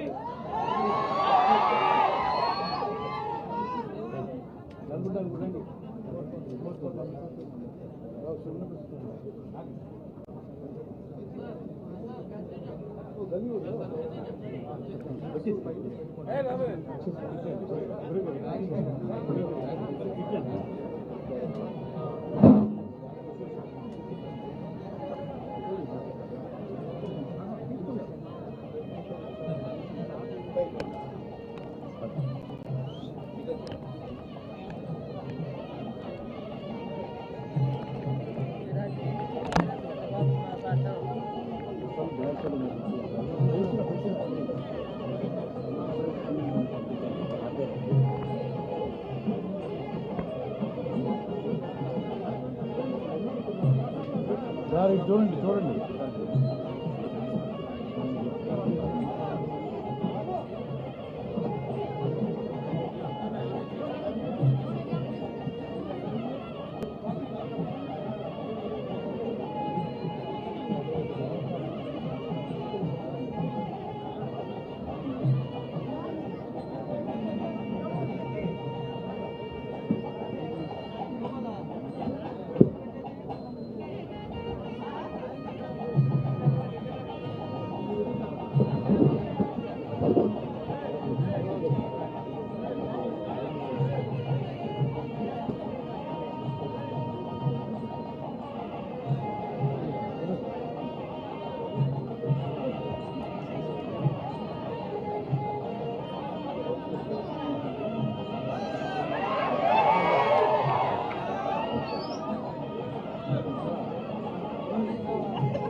రావాలంటే చాలా కష్టం.